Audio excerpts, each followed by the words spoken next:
crees que la huelga de ayer ha conseguido los objetivos previstos? Sí, yo creo que sí, creo que por primera vez ha sido una movilización masiva, una huelga, como sabes, a nivel internacional, y no solo el día de ayer, sino todos los días previos en el que ha habido pues diferentes actividades, y yo creo que se ha visibilizado bastante, creo que se ha puesto el énfasis en la situación de las mujeres y se ha visibilizado pues la problemática que existe en los diferentes ámbitos, que era un poco el objetivo. Sí, yo coincidiendo contigo en ese punto, es decir, que ha tenido más éxito que ninguna otra movilización del 8 de marzo que yo recuerde, ¿no? Pero tengo la sensación como que la bandera del feminismo, o que, te voy a decir de otra manera, que el feminismo se ha convertido en algo un poco antipático, dicho entre comillas y con todas las cautelas del mundo, ¿no? Sino que hay un sector del movimiento feminista que ha convertido el feminismo en una especie de movimiento inquisitorial, ¿no? O sea, a mí me parece fantástico que se denuncien los abusos, que reclamen las mujeres toda la igualdad del mundo sin excepción, ¿no? Pero claro, a veces ya es siempre señalando con el dedo, y entonces se convierte en una cosa muy antipática, me parece a mí, ¿no? Y de hecho incluso hay un sector del movimiento feminista que, por ejemplo, el que firmó el manifiesto este en Francia, que encabezaba Catherine Deneuve, o Susan Pinker, la psicóloga canadiense creo que es, ¿no? Que tiene, coincidiendo en ese planteamiento, que tiene que coincidir toda persona decente, de igualdad entre hombres y mujeres, a mi juicio ellas ponen también el dedo en la llaga de los excesos que se puedan estar cometiendo en aras de un objetivo extraordinario, ¿no? Sí, bueno, yo creo que ese riesgo se corre siempre en cualquier reivindicación que se plantee, sobre todo en esta que es global, aunque parezca de perogrullo lo que estoy diciendo. Es decir, el movimiento feminista ha tenido siempre facciones más radicales y también ha sido ridiculizado y atacado de manera desproporcionada en muchos casos, bueno, todas esas acusaciones de que odiamos a los hombres, de embrismo, es decir, siempre ha habido una parte más radical, como en todos los movimientos, y creo que siempre se le ha atacado también por algunos grupos de la sociedad, que no deja de ser un reflejo de lo propio que se reivindica, es decir, de ese heteropatriarcado y de ese romper con el sistema establecido. Dicho lo cual, es verdad que se han planteado reflexiones interesantes, como el caso de Francia, y también es cierto que todo se puede llevar al extremo y que todo se puede pervertir, eso es así. El grueso del movimiento, yo creo que es un movimiento que está vivo, creo que es un movimiento que está evolucionando con la sociedad, con las mujeres, las nuevas feministas, las chicas jóvenes tienen una visión totalmente diferente a la nuestra, tienen una apertura de mentes mayor, han entendido el sitio en el que están y cómo ha evolucionado, y creo que en general la valoración del movimiento es positiva. Nunca va a haber un movimiento que sea unánime y que tenga un único criterio, de hecho creo que sería algo malo que fuera así, y en estos aspectos yo creo que el debate siempre es bueno, la crítica siempre es buena, y es lo que hace avanzar este tipo de movimientos. En general yo creo que la valoración es positiva, y creo que cada vez hay más mujeres que se están sintiendo feministas, alejándose un poco del arquetipo de pues eso, de mujer que odia al hombre, si me permite, sino avanzando hacia un espacio pues de reflexión y de reivindicación, que es lo que tiene que ser.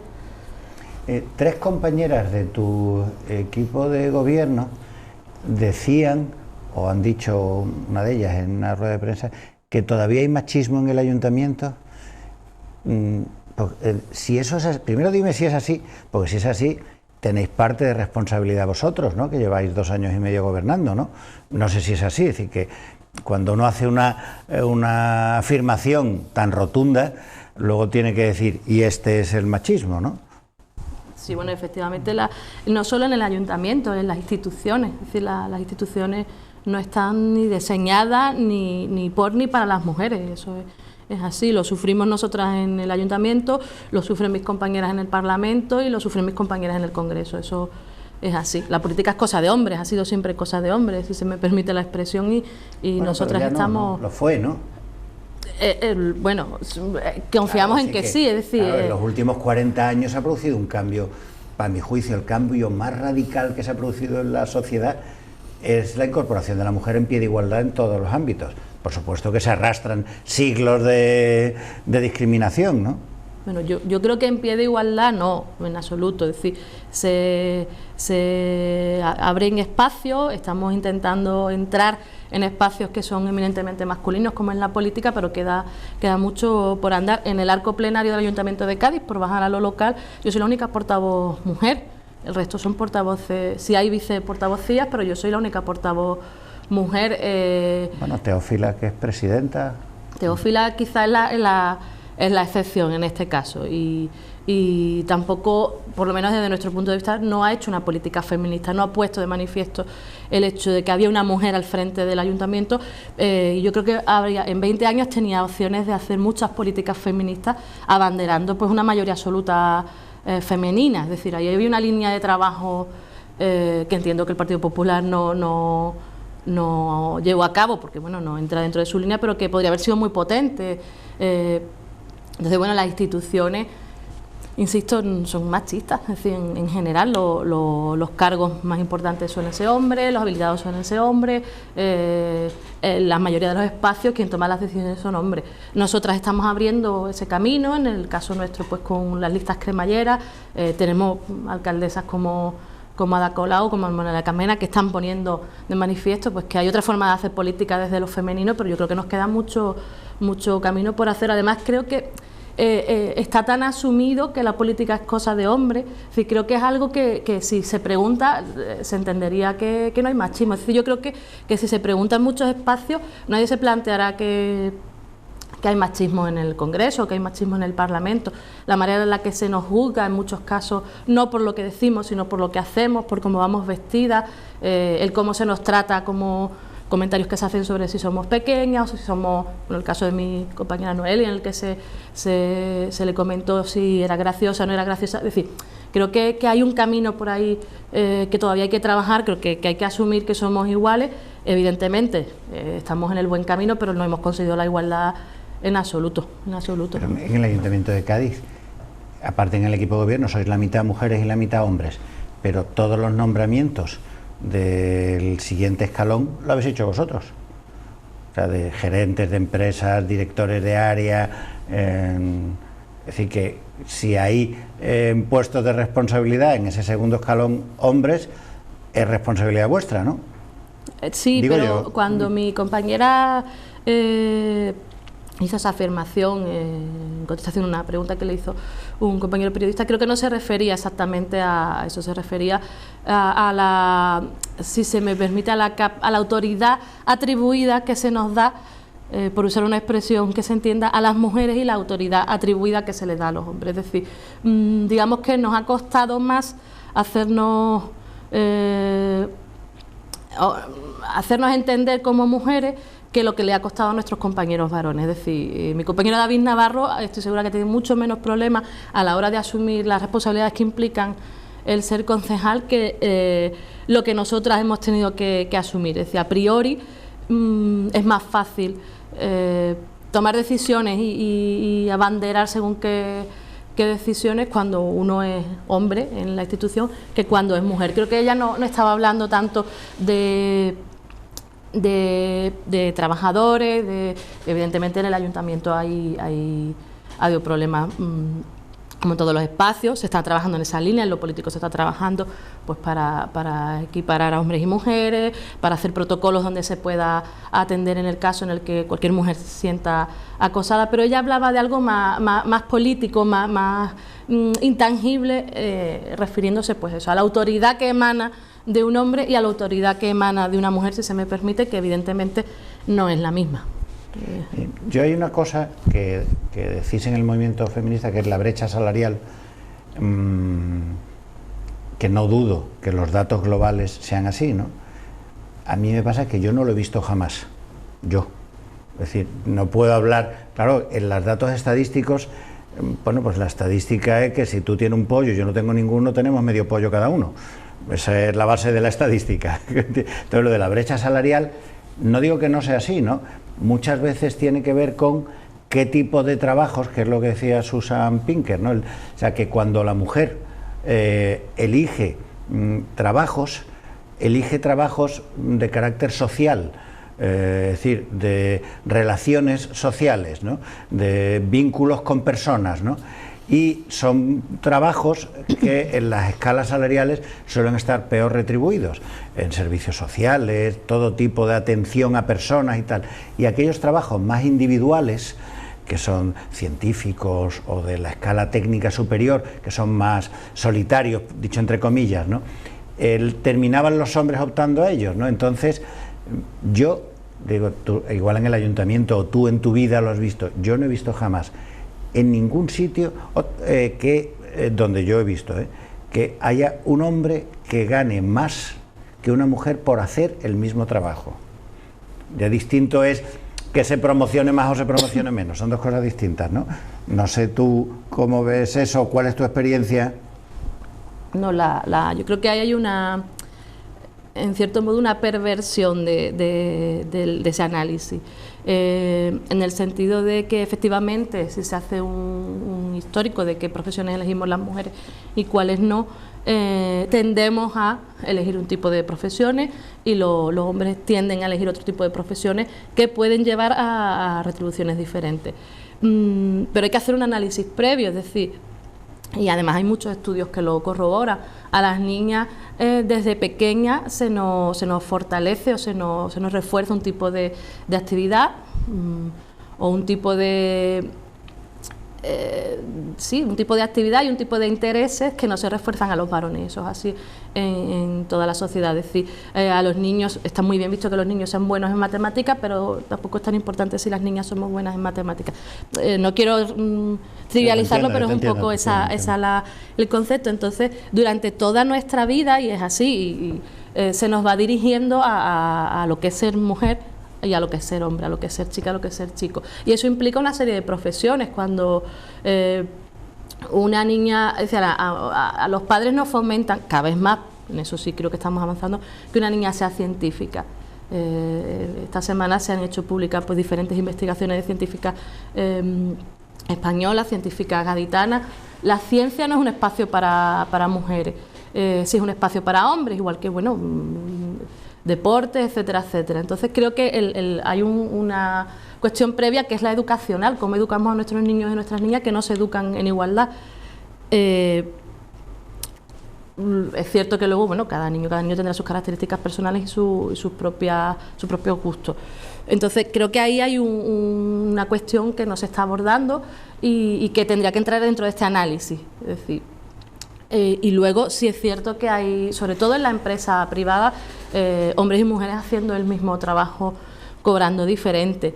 En esta cuestión entran muchos aspectos de la conciliación laboral, de qué puestos se ofrecen a hombres y qué puestos se ofrecen a mujeres, de cómo entendemos que una mujer puede ejercer según qué liderazgo o no. Es decir, que creo que es algo que tiene muchas chichas donde para analizarlo, que no es tan sencillo, pero que efectivamente la brecha salarial está ahí.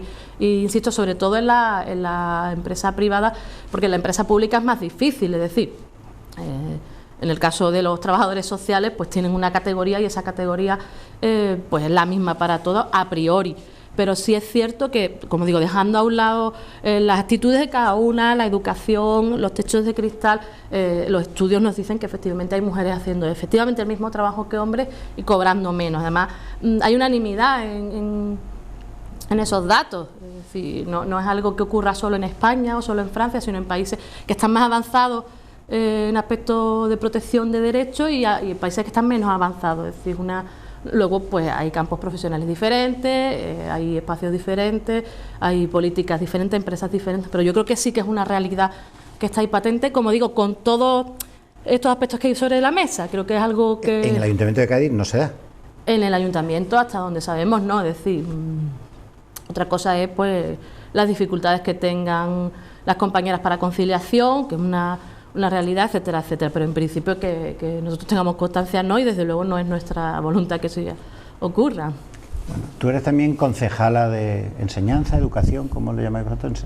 Enseñanza. De hecho, creo que nadie tiene muy claro si es enseñanza o es educación. Bueno, enseñanza. Y estamos ahora en pleno proceso de matriculación de los niños en el primer acercamiento al sistema educativo, y el ayuntamiento tiene una responsabilidad en el mantenimiento de los centros, una responsabilidad legal, y luego vosotros habéis querido ir un paso más allá, haciendo una campaña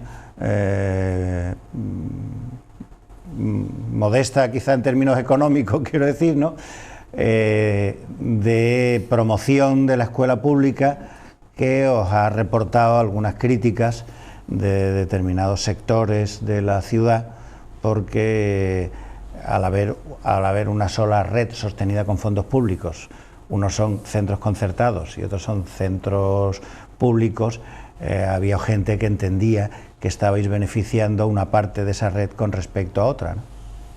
Sí, es así. El año pasado hicimos una campaña más modesta aún, este año hemos sido más ambiciosos y esperamos poder continuar en esa línea de ser más ambiciosos y conseguir una mejor campaña. Nosotros no lo entendemos así, de hecho lo entendemos al contrario, es decir, en Cádiz tenemos una situación diferente a otras ciudades. En la realidad tenemos un cordón de centros concertados que están asfixiando a los colegios públicos, si se me permite la expresión. Nuestros colegios públicos peligran porque hay algunos colegios que no tienen suficiente alumnado y pueden cerrar líneas. El cierre de una línea de 3 años condena al colegio más pronto más tarde al cierre, y entendemos que no compiten, y quizás no sea la palabra más adecuada, pero que no compiten en igualdad de condiciones con los concertados. Los concertados están haciendo una campaña muy agresiva este año en prensa, hay cartelería en los autobuses, cosa que creo que el año pasado no se vio, y los colegios públicos no tienen esa capacidad de difundir, como hemos dicho, donde me han preguntado las bondades de la pública. Entonces, es tan sencillo como que nosotros entendemos que lo público se defiende desde lo público, y en este caso el ayuntamiento ha puesto las herramientas que tenemos para difundir pues esas bondades de la pública. Estamos convencidos de que la calidad de la pública es incuestionable, de los programas que se hacen, que en muchos casos pues son vanguardia,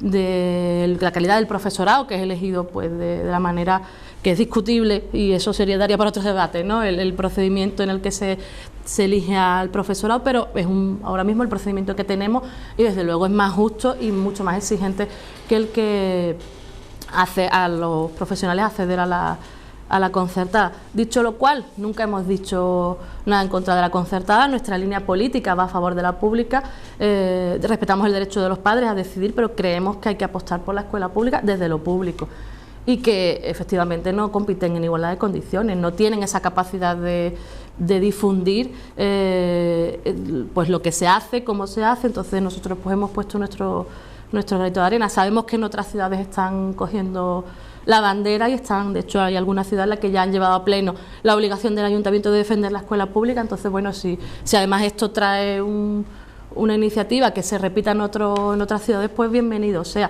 Como digo, nuestra intención no ha sido nunca atacar a la concertada, un modelo que está ahí, pero no existe en otros países el modelo de concertada. En otros países existe la escuela pública y la escuela privada, y los padres deciden a dónde quieren llevar a sus niños y a sus niñas. En nuestro caso tenemos este modelo, pues que fue una solución que iba a ser temporal y que nos está llevando a cierres de líneas públicas.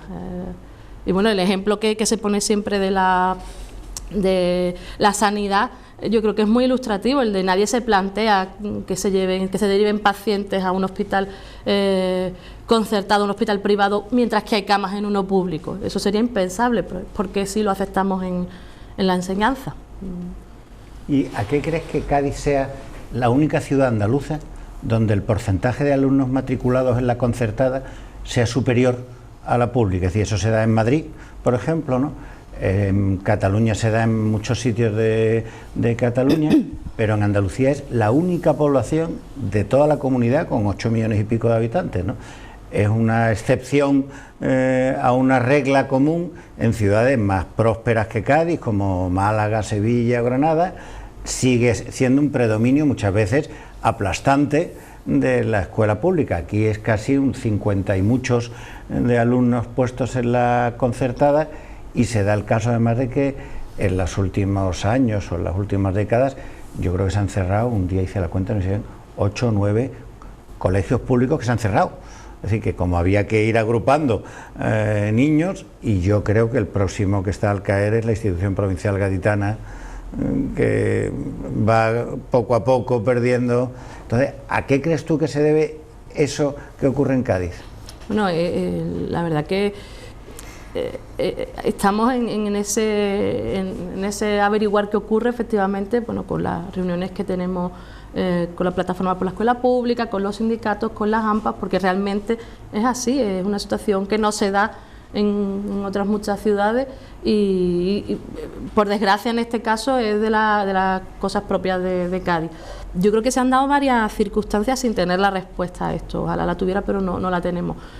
Ese cordón que decía, esa cercanía en muchos casos de centros concertados, el que no se ha difundido, insisto, yo creo que eso, yo no sé si se tenía que haber hecho con más ahínco desde el ayuntamiento, con el anterior equipo de gobierno, desde la Junta, desde las AMPAs, quizá un poquito de todos, pero esa difusión de las buenas prácticas de la escuela pública, una sensación que creo que es algo más de Cádiz, de que en según qué casos, a según qué alumnado, quien puede atenderlo mejor es la concertada, que no es cierta, en el vídeo lo decimos, el mayor porcentaje de alumnado migrante y extranjero está en la pública, el mayor porcentaje de alumnado con necesidad educativa especial está en la pública, pero hay una sensación en la sociedad gaditana de que se atiende mejor a los niños y a las niñas con problemas en la concertada,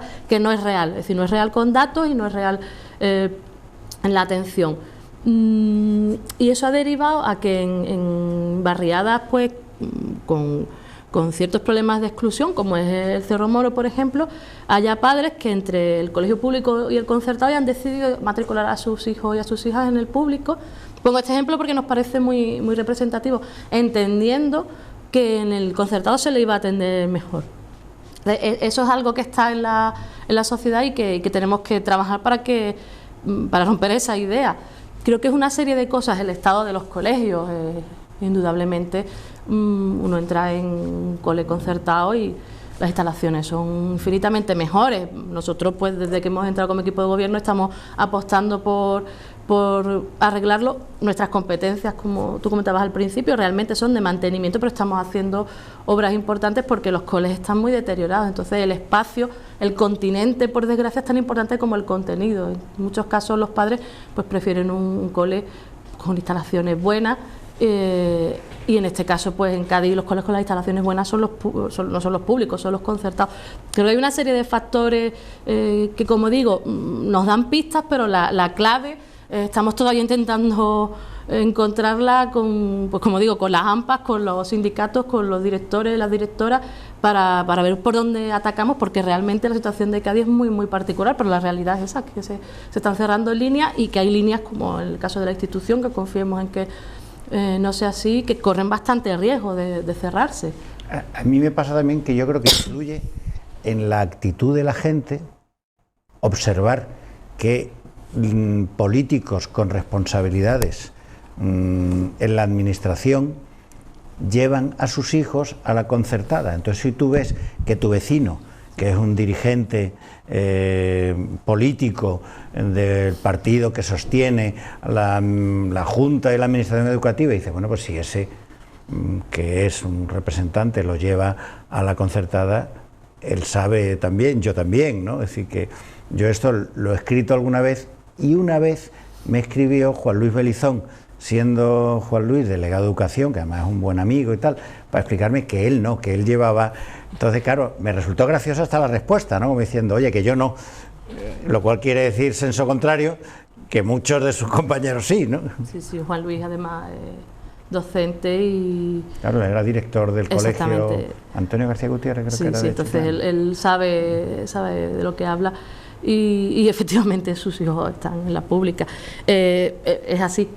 Yo creo que es una cuestión de coherencia y debería ser algo de sentido común, es decir, si estás defendiendo la pública, si estás en una institución que es quien da el marco a la pública, lo normal es que tus hijos y tus hijas estudien en la pública, absolutamente de acuerdo.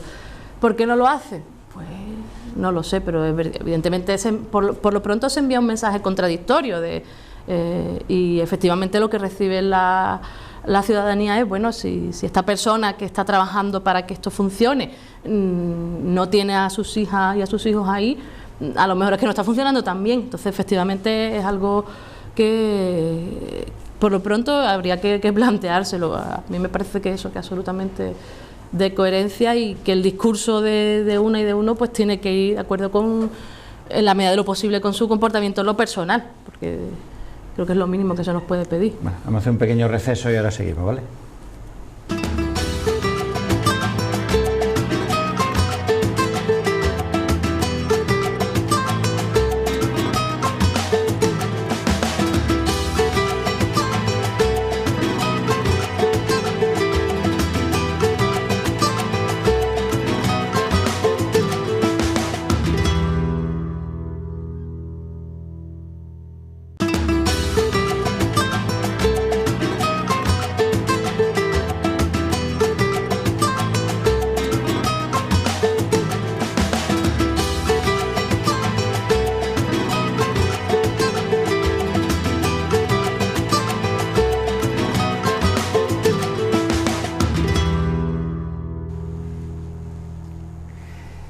Como hablábamos antes, el ayuntamiento es responsable del mantenimiento de los centros. Luego, cabe entender, claro, ahí hay una línea muy difusa entre lo que es el mantenimiento y lo que es una obra estructural.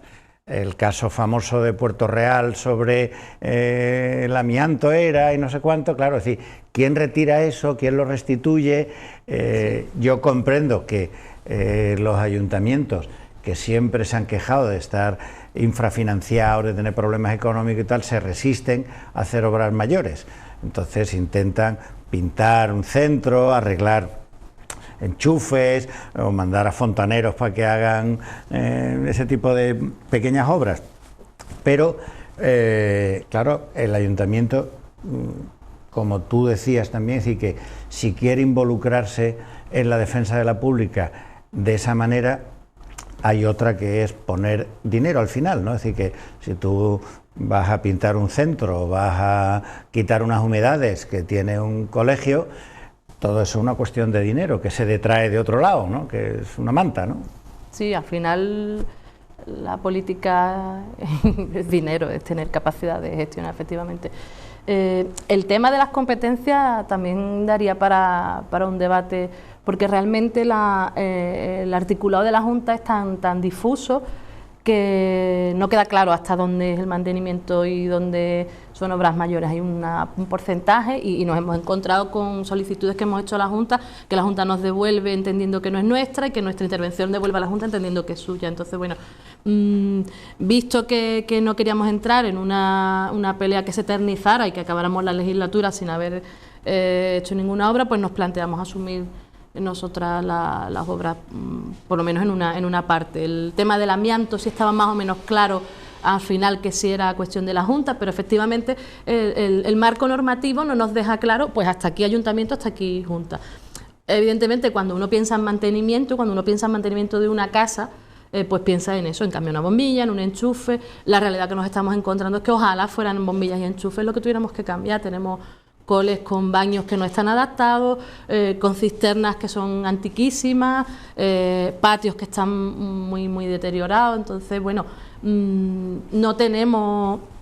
es decir, el mantenimiento se hace, es necesario, el día a día, son centros pues, que están ocupados por muchos niños y muchas niñas, pero hacía falta una inversión mayor pues como digo, en patios, en techo, en la muralla, el muro de Celestino Muti. Entonces, bueno, pues nos planteamos que efectivamente había que encontrar la manera de empezar a invertir ahí. En los presupuestos del año pasado fueron casi 200.000 euros, los que estamos manejando este año estamos por duplicarlo y al final es eso, es invertir y mejorar la calidad de los colegios. Nuestra intención es que cuando acabe la legislatura pues que se vea que hay una mejora en los centros. Los centros escolares tienen en teoría una duración de unos 50 años más o menos. Nuestros centros, la mayoría tienen más de esa edad, algunos van a cumplir casi la centena. Entonces, bueno, lo que le pedimos a la Junta cuando nos hemos sentado con ellos es que a medio plazo habría que plantearse pues un plan específico para Cádiz. La FLAMPA también lo ha pedido ya en reiteradas ocasiones, en las AMPAs, porque son coles que son muy antiguos, que tienen pues daños que son severos y de nuevo nos encontramos en que Cádiz se encuentra en una situación muy particular de los coles, en el que pues la mayoría, como digo, son bastante antiguos. Desde nuestra parte pues decidimos eso, apostar por la rehabilitación que va más allá del mantenimiento y en la medida de lo posible pues buscar recursos y empezar a hacer obras, pues como digo, para que los coles estén un poco mejor de cómo nos lo encontramos. Tú eres también concejala de Servicios Sociales, que seguramente es aquello que te ocupa la mayor cantidad de tiempo. El otro día leí unas declaraciones del director de la oficina presupuestaria donde decía que los ayuntamientos tenían un excedente económico y que debían asumir mayores responsabilidades en materia de servicios sociales de manera prioritaria con respecto a la dependencia. Te estoy haciendo un poco el preámbulo, ¿no?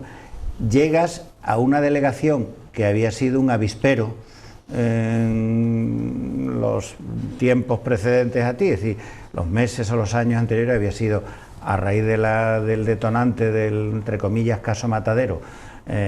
Se había producido la salida de muchísimos profesionales, el descabezamiento de la delegación y a pesar de que históricamente el Ayuntamiento de Cádiz, como otros, había prestado ese tipo de ayudas sociales a vivienda, alimentación, a la infancia y tal, te encuentras en un sitio que era especialmente conflictivo, seguramente de todas las delegaciones municipales, por lo menos en el ámbito de los empleados públicos y del servicio que se prestaba, era el más conflictivo por todo lo que había ocurrido del enfrentamiento de Mercedes Colombo con funcionarias, que terminó con una de las funcionarias en el equipo de gobierno incluso, ¿no?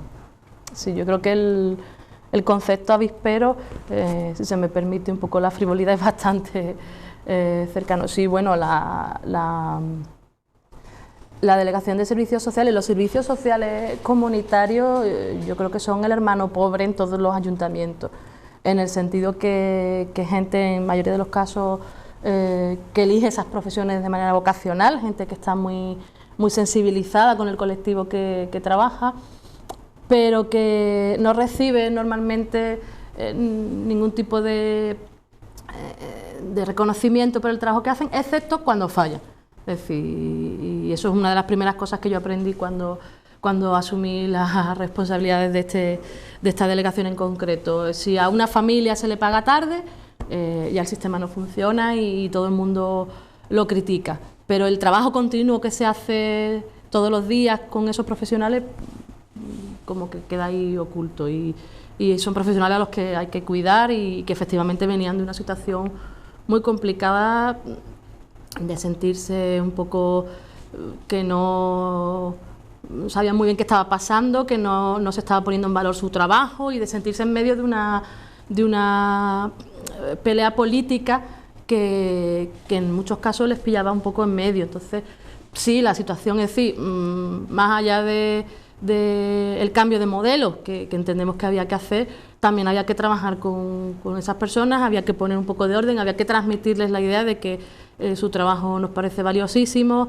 de que lo que queríamos era darle las herramientas para que puedan hacer verdadero trabajo de intervención, que es en definitiva lo que quieren, pero efectivamente sí que había que poner un poco de orden y empezar a trabajar. Al fin y al cabo son personas, tienen pues todas los problemas y todas las virtudes de personas, y a veces vemos las delegaciones como un ente abstracto en bloque, y desde luego no es así. Evidentemente tesorería no es igual que servicios sociales, ni mucho menos, pero a veces sí, vemos como el funcionamiento es algo abstracto y no que está compuesto pues de diferentes personas a las que hay que cuidar, a las que hay que atender, y en este caso pues sí que teníamos claro, es decir, yo y el equipo de gobierno, que había que trabajar en dos líneas, en el modelo, en el cambio de modelo que hemos defendido desde el principio, y en darle, pues, si se me permite, un poquito de cariño a la delegación, el poner las cosas en su sitio, el que cada uno y cada uno entendiera cuál era su sitio,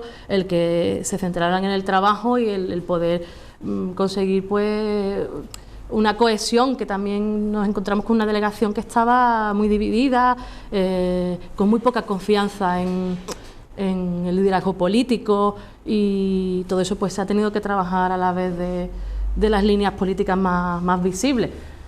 Es el tipo de cosas que no van a salir nunca en prensa ni nos van a hacer tener más votos, pero yo creo que era un trabajo que también había que hacer y que era importante. Cuando vosotros, tanto en campaña electoral como al principio de llegar vosotros, que parecía de lo que se leía y se escuchaba de portavoces de Por Cádiz si se puede, de Ganar Cádiz, como que la ciudad vivía en una situación de emergencia social.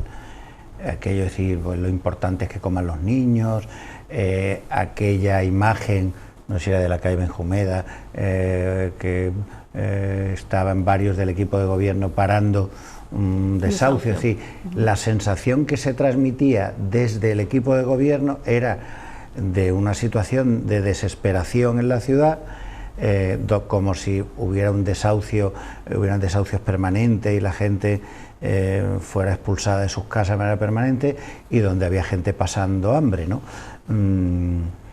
Y no sé si eso, con el paso del tiempo, tu responsabilidad ha sido resolver esas cuestiones. ¿Crees que fue aquella fotografía, era exagerada o se ajustaba a la realidad? No, en absoluto. Yo recuerdo una de las primeras semanas quizás de entrar en el ayuntamiento, y me paró una señora y me dijo: tengo la nevera vacía, y me dijo: si quieres me acompañas, que te lo voy a enseñar. No tengo nada, absolutamente nada. Hay una realidad en Cádiz dura, es decir, y nosotros no hemos querido nunca utilizarla como arma propagandística ni como arma arrojadiza, eso lo decíais hace 2 años y medio. No, una cosa es el análisis de la realidad de Cádiz y otra cosa es que nosotros hayamos utilizado eso no es así. Es decir, nosotros atendimos el año pasado 50.000 familias en servicios sociales, que es aproximadamente el mismo porcentaje de desempleados. Si se hace la extrapolación del porcentaje de desempleados que hay en Cádiz, es ese. Si se le pregunta a las trabajadoras sociales, no a mí como política, que en definitiva, bueno, yo puedo dar una versión diferente o más o menos ajustada de la realidad. Si alguien se acercara a preguntarle a las trabajadoras sociales, contarían historias verdaderamente duras. Es decir, hay muchos desahucios todavía, pero se están parando. Es decir, insisto un poco a la idea del principio. Cuando hay uno que no conseguimos parar, pues es muy mediático y el gobierno del cambio no ha conseguido pararlo, pero está habiendo desahucios porque estamos teniendo desahucios de personas mayores, estamos teniendo desahucios de familias que han perdido todo tipo de apoyo económico, que ya no tienen derecho a ninguna ayuda y se les está dejando en la calle. ¿Qué estamos haciendo? Poner muchas herramientas sobre la mesa, todas las que tenemos a nuestra disposición, pero hay muchos estudios, lo hemos citado en otros espacios. Cáritas hablaba de la cantidad de niños, no sé si eran 6 de cada 10 en Andalucía en riesgo de pobreza, es decir, no son datos nuestros. Lo que pasa es que Cádiz, pues igual que con el caso de los colegios públicos, igual que en otras muchas cosas, Cádiz es muy particular, en muchos casos para bien, en otros casos no para tan bien, pues tiene unas redes de apoyo, es decir, las familias tienen unas redes de apoyo que quizá en otros sitios no existen. Hay una economía sumergida y es la realidad, y es lo que hace que muchas familias pues sobrevivan. Pero es decir, hay barrios donde hay verdadera pobreza, hay muchos mayores viviendo solos, es una realidad que se visibiliza muy poco. Es decir, sin pensar que esto es decir, yo creo que hay que cuantificarlo en la medida justa. Nosotros no nos hemos inventado los datos, no hemos venido como adalid de nada, es decir, nosotros hemos llegado pues con un tipo de política que nos parecía que era diferente y que era mejor para dar respuesta a estos vecinos y vecinas, porque lo que no se puede entender es que nos encontremos con nietas de hijas y de abuelas que llevan toda la vida en el sistema de servicios sociales. Eso es un fallo en el sistema, es decir, ese sistema, los servicios sociales tienen dos funciones, tienen una que es de reducción de daños, ¿no?, que se dice un poco en lo social, de parar, pues parar el desahucio, parar el asentismo, pero también tiene que tener una siguiente función, que es de darle la herramienta a la familia para que el desahucio no se repita, para que el niño siga yendo al cole, para que el mayor no esté solo. Y esa es la diferencia, por lo menos nosotras lo entendemos así, entre un modelo asistencialista que mantiene a la familia en el circuito de los servicios sociales, voy aquí a que me den alimentos, voy aquí a que me paguen la luz y voy aquí a un sistema en el que de verdad se le dan las herramientas a las familias y les permite salir de esa situación. Evidentemente siempre va a haber un grueso, lo hay aquí, lo hay en todas las ciudades, de personas pues con una serie de problemáticas más graves que hay que intervenir de otra manera. Pero de alguna manera, desde hace mucho tiempo, los servicios sociales del ayuntamiento, con el PP, con el PSOE, han atendido las necesidades de muchísimas familias, ¿no? O sea, sí, que nosotros no lo hemos dudado nunca. Entonces, ¿qué es lo que habéis cambiado vosotros? Es decir, ¿que hay más dinero para atenderlo o cuál es el cambio que introducís vosotros a la hora de atender estas necesidades sociales, después de ese análisis que hacéis vosotros, de que la ciudad, coincidente con datos de Cáritas o lo que sea, de que la ciudad tiene un sector de población en el margen de la emergencia social, ¿no? Sí, bueno, por un lado, efectivamente estamos dando más ayuda. Nos parece que el sistema de ayuda está siendo más justo, más equitativo, y estamos cubriendo pues ámbitos que no se cubrían, como por ejemplo el caso de los comedores del Plan SIGA, los comedores de verano. Esos niños, efectivamente, y eso es una realidad, le pese a quien le pese, en verano no tienen, pues no tenían dónde recurrir para el desayuno, para el almuerzo. Es decir, es que esa es una realidad que es dura, pero es así. Hay niños y niñas y nos lo trasladaban los directores y las directoras, no es algo que nosotros no hayamos inventado. Que si no comen en el comedor del cole, no comen. Entonces, bueno, a eso, que fue una de las primeras medidas que tomamos, le dimos respuesta, pues dándole cobertura en verano, con el programa de garantía alimentaria, con los talleres, y luego estamos intentando virar. Pasa que es cierto que es complicado, pues por toda la coyuntura que tenemos presupuestaria, por la dificultad de contrataciones, a un modelo diferente. Como decía antes, que sea que más empodere a las familias y que les saque de ese circuito, como es el caso del bono de agua, que ya está funcionando, del bono de eléctrica, que esperemos que esté en funcionamiento en breve, de planes de trabajo, del servicio de intermediación. Evidentemente muchas de estas familias lo que necesitan es un empleo, no necesitan una intervención psicológica ni una intervención de trabajador social, sino necesitan pues un empleo que dé estabilidad a la familia y poco más. Entonces, como digo, estamos intentando virar hacia ese modelo, que sea un modelo menos asistencialista y más de derecho.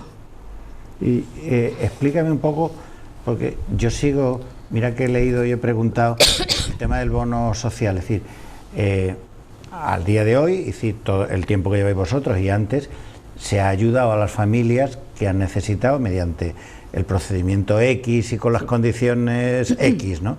Pero se ayudaba a las familias para que no le cortaran la luz, ¿no? Eso cuando existían los SMAE, se hacían con cargo a los SMAE, cuando se crea eléctrica y tal, y vosotros en un momento dado decidís que era mejor establecer un bono social eléctrico y se decide que eso lo reparta la Fundación Eléctrica de Cádiz, y ahí se para. Es decir, que no entiendo, es decir, que al margen de que pueda ser o no un error o un disparate que se bloquee una decisión del equipo de gobierno, ¿no? Al margen de eso, que eso es política, ¿no? Prefiero decir que me imagino que hoy se sigue dando esa ayuda a las familias, ¿no? Por supuesto, efectivamente. Entonces, ¿qué es lo que cambia con que exista, con que haya un procedimiento ahora vía servicios sociales o haya en el futuro uno que se llame bono social eléctrico. ¿Qué es lo que cambia? Claro, insisto en lo que decía antes, la manera de ayudar, es decir, tal como está establecido ahora mismo, excepto algunas excepciones, servicios sociales nos movemos siempre con excepciones porque cada familia, cada persona se mueve en un particular, pero el modelo que está ahora implementado lo que plantea es que el ayuntamiento pague un recibo sí, un recibo no. La persona tiene que solicitarlo cada vez, tiene que traer el aviso de corte, es decir, supone una serie de gestiones, tanto para la persona como para las trabajadoras sociales, que nos retraen pues a ese concepto de caridad. En el caso del bono, que no es una idea nuestra, es decir, ojalá hubiera sido un diseño nuestro, pero el bono era algo que ya venían pidiendo las entidades de hacía mucho tiempo y que se ha construido entre mucha gente, que eso lo decimos siempre, pero es cierto. Hay muchas personas con diferentes intereses, pero con un objetivo común es el que han construido este modelo de bono. El bono lo que hace es dignificar a la familia solicita el bono hoy, se le concede hoy, y en principio, ya sea 6 meses, ya sea un año, no tiene que rondar ninguna entidad, no tiene que volver a ir a servicios sociales, es decir, estamos hablando de dignificar. Esa persona tiene garantizado un mínimo de electricidad que garantiza que pueda tener pues la vivienda funcionando como cualquiera de nosotras, y no tiene esa necesidad pues de ir, hoy voy a Cáritas, el siguiente mes voy a servicios sociales, no sé si me va a llegar o no me va a llegar el pago antes del corte. Es decir, todo eso nos parece que no es de derecho, que no es humano y que tenemos que avanzar hacia un modelo diferente. Entonces, evidentemente estamos pagando todos los cortes que nos llegan. De hecho, este año hemos llegado ya casi al $500.000, es el segundo en pagos. La cuantía es la siguiente después de los alquileres, y ha subido bastante este año. Es decir, es una necesidad que está muy presente en la ciudad, pero como digo, no es tanto la cuantía económica, sino el modelo. Una persona que acuda a los servicios sociales en un estado ideal de las cosas podría solicitar el bono del agua, el bono eléctrico, y ya no tiene que volver hasta después de un año. Sabe que tiene garantizado, porque es su derecho, la luz y el agua, un mínimo que le permite vivir con dignidad, que le va a llegar su recibo a casa como a cualquiera de nosotras. Y insistimos, nos parece que eso es una manera de atender a las necesidades de los vecinos mucho más digna y mucho más acorde con lo que deberían ser unos servicios sociales modernos. ¿Y a ti qué te pasa por la cabeza cuando ves esas fotos de una cola en la plaza de San Antonio, de gente desde muy temprano esperando? En fin, no sé tú, decir que yo no podría dormir, ¿no? No sé si a ti eso te conmueve, porque además eso ha ocurrido no hace mucho, cuando tú ya llevabas 2 años gestionando. Es decir, que no puedes decir, no puedes, creo yo, a lo mejor sí, ¿no? Que decir, no es que esto la culpa es de Mercedes Colombo, ¿me entiendes? Sino que lo que sea que ocurriera allí y el motivo por el cual se producía que a las tantas de la madrugada se formaba una cola y tal en servicios sociales, es una responsabilidad tuya o del equipo de gobierno, ¿no? Sí, absolutamente. Es decir, evidentemente, claro que me conmueve. Yo, bueno, desde que entré como concejala duermo bastante poco, de hecho. Y también normalmente cuando eso ocurre, yo suelo estar en la delegación. Evidentemente es una imagen terrible, es decir, es una imagen terrible. Y desde el principio sabíamos que han habido colas, hubo colas con el Partido Popular, con nosotras ha habido muy puntualmente, también es cierto, pero bueno, yo entiendo que todo lo de servicios sociales es muy mediático, es decir, hay colas una mañana y resulta que llevamos teniendo colas 6 meses, hay un corte de luz y resulta que el equipo de gobierno no está parando los cortes de luz. Yo entiendo que nosotros lo hemos abanderado, y además lo creemos así en conciencia, como uno de los pilares de este equipo de gobierno, y que eso también pues tiene una contraparte que es muy mediático. Dicho lo cual, evidentemente nos preocupa, no solo a mí, al equipo de gobierno. Ya se venía trabajando desde antes para cambiar el modelo de cita, se ha seguido trabajando y creemos que cada vez se está dando mejor cobertura y se están evitando esas colas. Evidentemente, como he dicho antes, esto es una delegación que está viva, y hay que ir tomando medidas y valorándolas y ver si se pueden mejorar, y si no, y decir, no hay nada inamovible. Ojalá hubiera una respuesta mágica para todo, pero no la hay.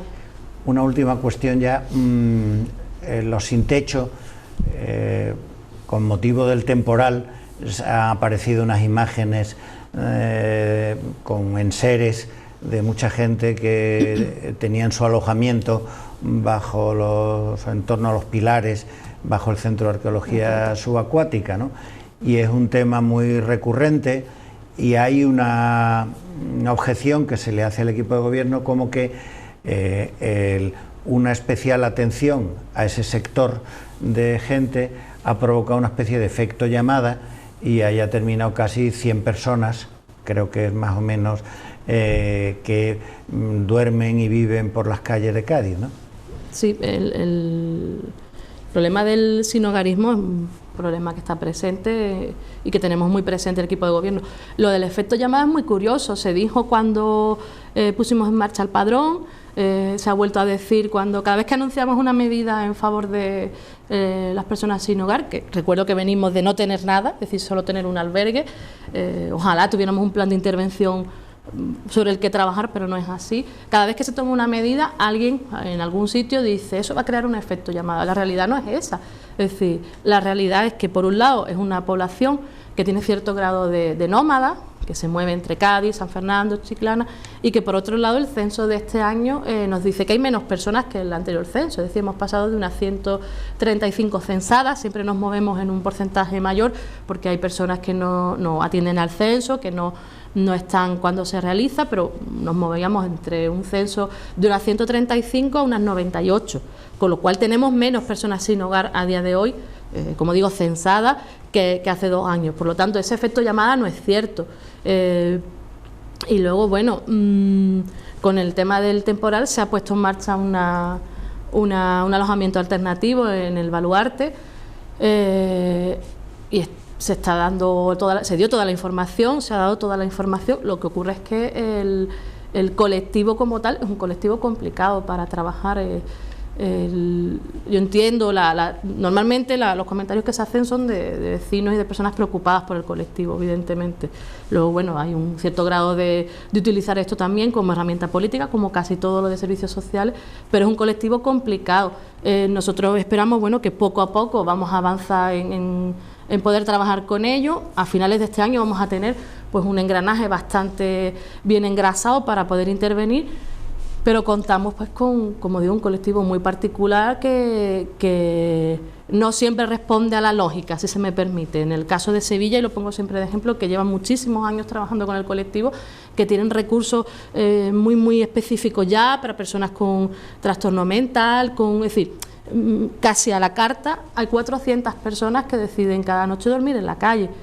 Entonces, bueno, yo creo que hace falta una reflexión, más allá de lo político, ahora hablo un poco de lo personal, sobre el colectivo, sobre qué conlleva que una persona viva en la calle, qué hace que una persona viva en la calle y como digo, reflexionar y ver realmente las vicisitudes de ese colectivo. Por nuestra parte, nos preocupa muchísimo. Se dio la información, igual que en la anterior campaña de frío, se habilitaron espacios alternativos y vamos a seguir trabajando para ofrecerle todas las herramientas que el sistema les pueda ofrecer. Bueno, pues muchas gracias, especialmente hoy que has venido aquí al programa con algo de fiebre, y mucha suerte. Muchas gracias.